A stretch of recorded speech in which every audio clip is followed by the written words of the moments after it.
Welcome to the Martin Bailey Photography Podcast.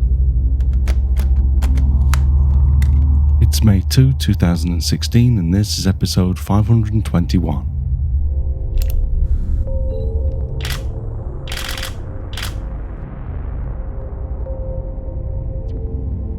I recently visited an industrial area in a place called Chidori town near Kawasaki in the Kanagawa prefecture of Japan to photograph some amazing chemical plants there. So today I'm going to share some of these images and some of the shooting techniques that I used. A number of years ago on a Google Plus photo walk, I met a photographer named Masanobu Tanzawa who had a photo of a chemical plant on his business card that just blew me away. You wouldn't think they'd make such great subjects, but the beauty of his work was instantly obvious. We've met again a few times since, and I've continued to follow him and his work on Google Plus and Facebook, etc.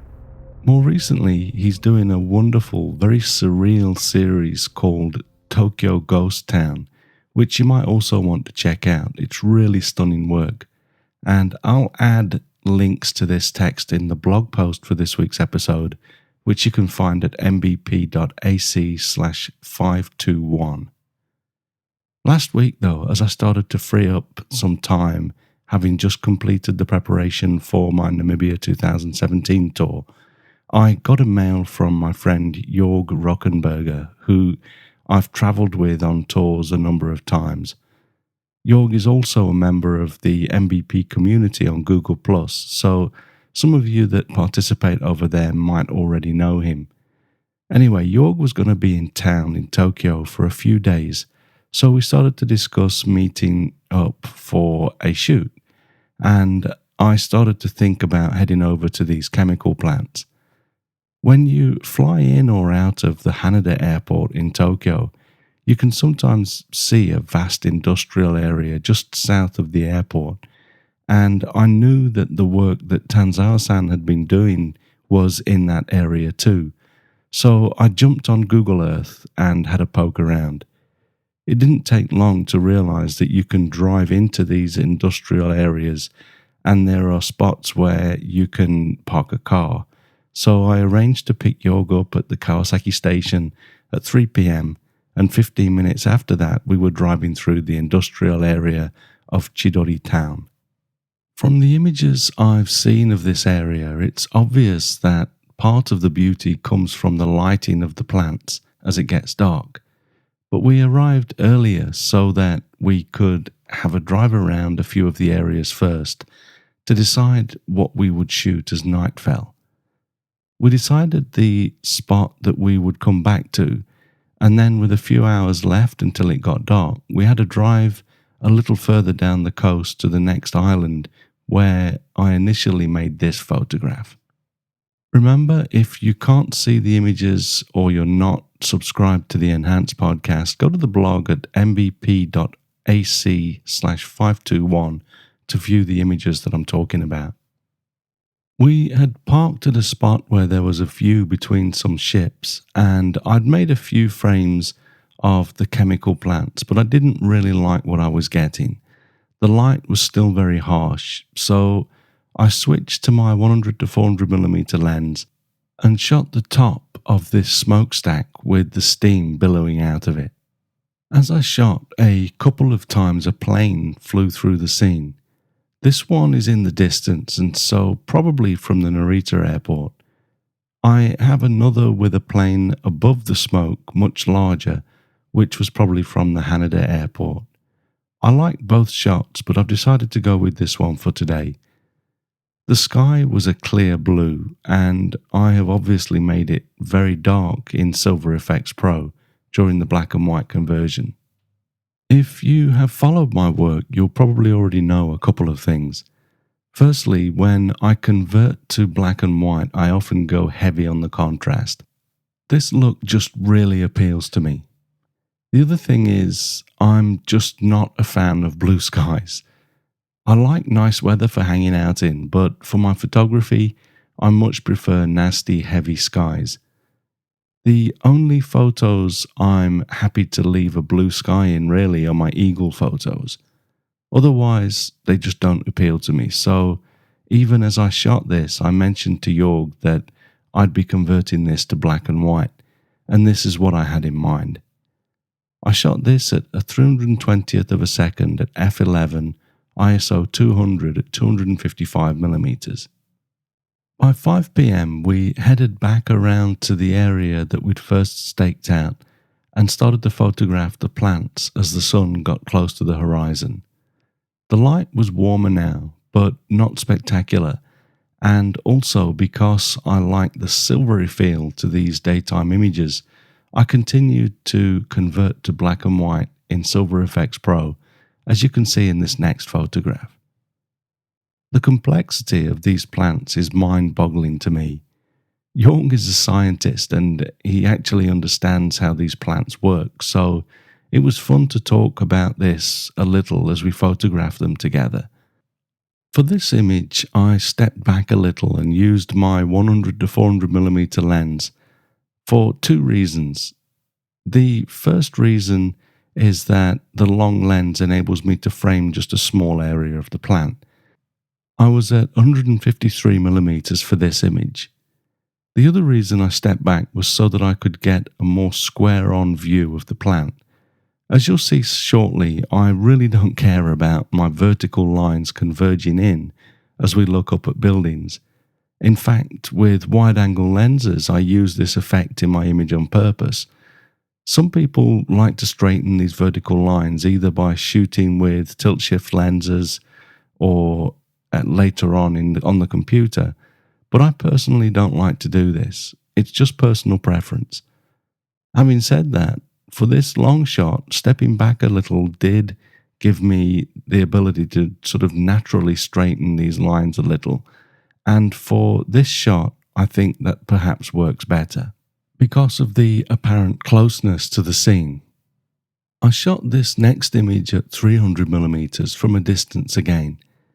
This might not come across so well in the web-sized images, but if you look closely, there's dust in the air from the plant that is being lit by the sun coming through a gap in the pipes, causing that starburst effect. I had stopped down my aperture a little to f14, which helps to define these starbursts, but I've had these at much wider apertures too. In situations like this, it's more about finding a composition that forces the sun to shine through a small hole than it is about photographing it with a small aperture set in the lens.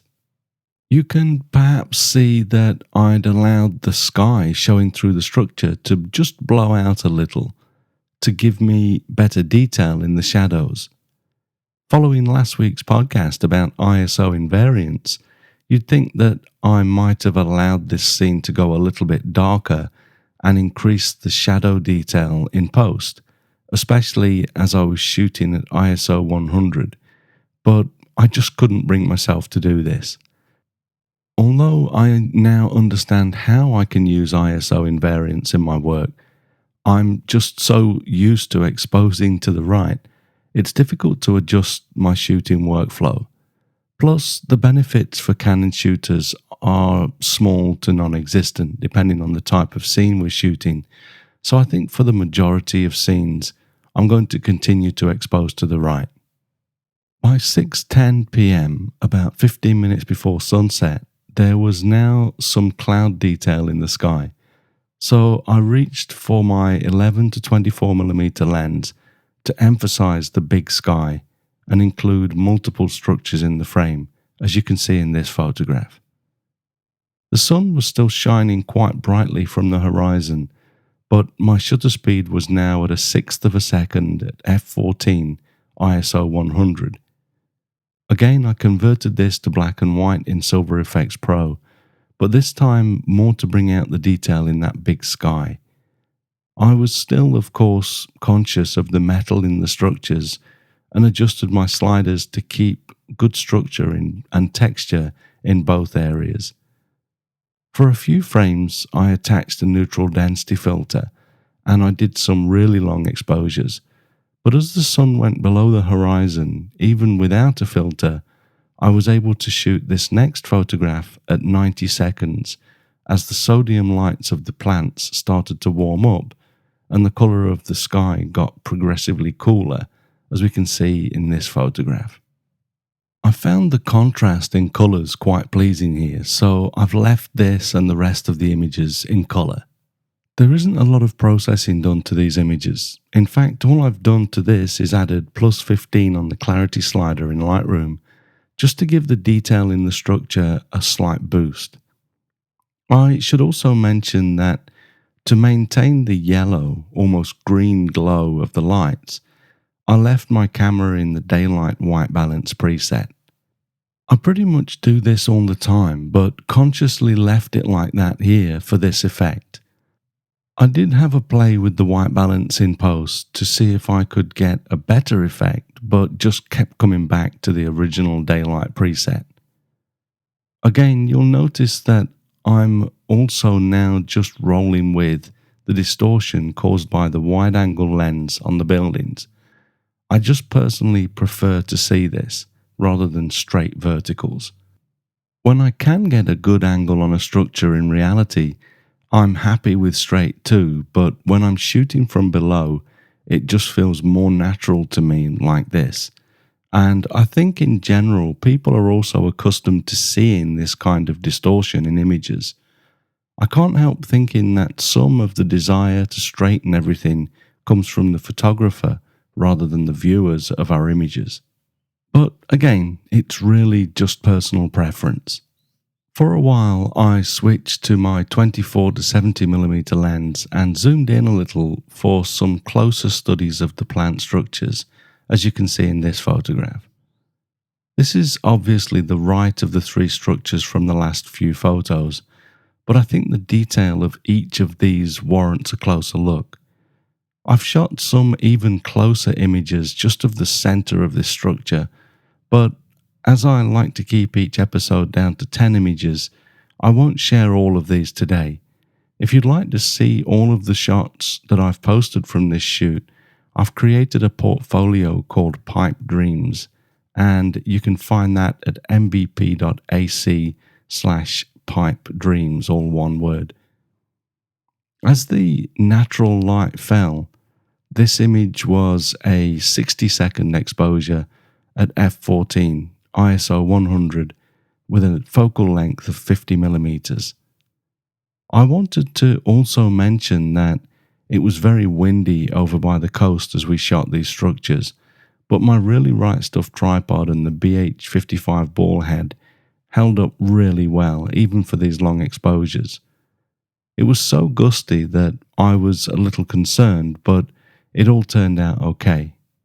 Both Jorg and I were covered in dust by the time we'd finished shooting though. At one point, Jorg pulled a huge grain of grit out of his eye, which we had to laugh about. This next image is the center of the three structures from earlier images. Again here, I'm just making closer studies of the same structures, as I think there's enough interest in each of them to warrant this. I increased my exposure a little for this one by opening up my aperture from f14 to f11 for the same 60-second shutter speed, because this structure isn't lit as well as the previous one, so it benefited from an extra 2/3 of a stop of exposure. I like the streaky clouds in this shot caused by the long exposure, but an alternative crop here might be a perfect square, which I can do and include just the plant from the top of the wall to just above the tallest tower there. I think that I might try that as in a print sometime, probably on Breathing Colours Vibrance Metallic. That would make these images sing for sure. I also wanted to mention that if you decide to go to shoot similar structures in your own country, be sure to research any security policies in place before you head out. There are obviously keep out signs and fences all around these structures. I was actually shooting with my oversized tripod using live view, looking up at the camera so that I could get a view over the top of a fence. These particular structures were also on the other side of a train line, and there were security guards patrolling the area. But in Japan, at this point in time, at least at these plants, it's not illegal to photograph these structures.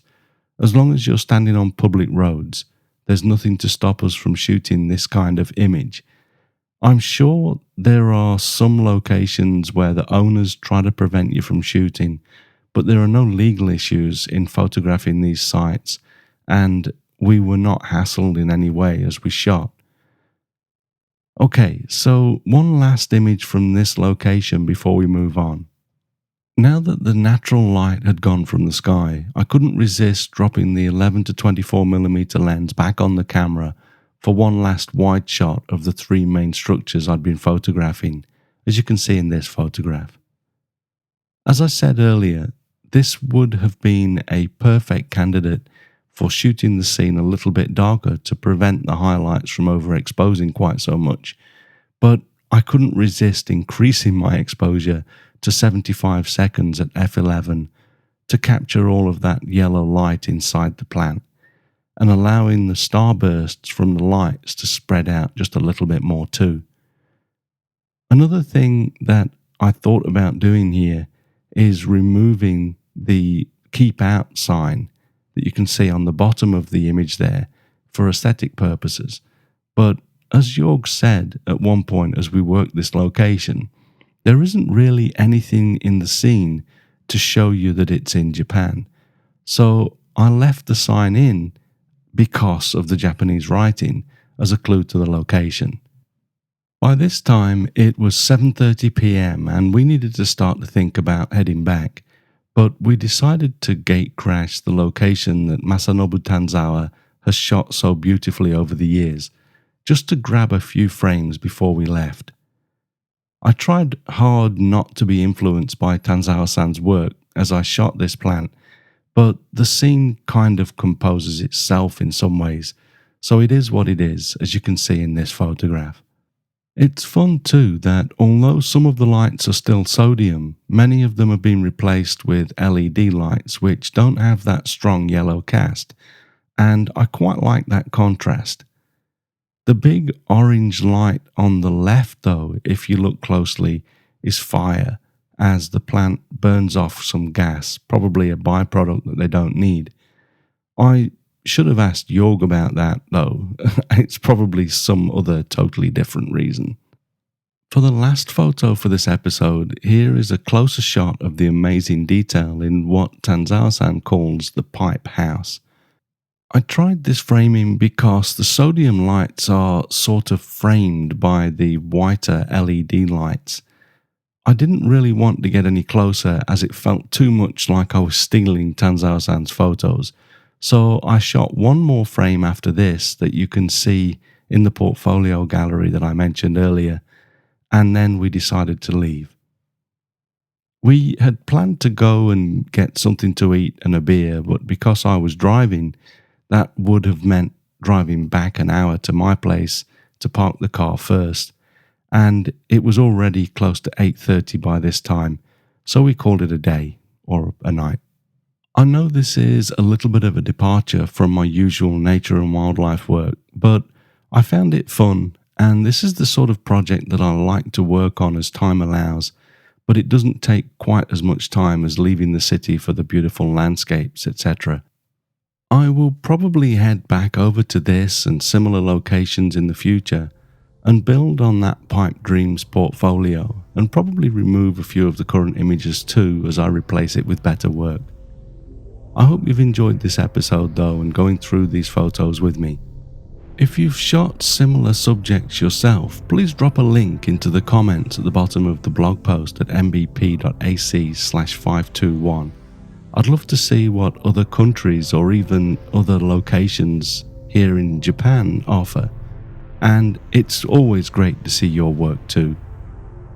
Thanks very much for listening today. If you enjoy this podcast, please share a link with your friends, and if you don't already, please subscribe in iTunes or your favorite podcast program to ensure uninterrupted delivery. You can find me on Google+, Twitter, Instagram and Facebook, etc. and links to everything that I'm up to are at martinbaileyphotography.com, so do drop by and take a look. I'll be back next week with another episode, but in the meantime you take care and have a great week, whatever you're doing. Bye bye.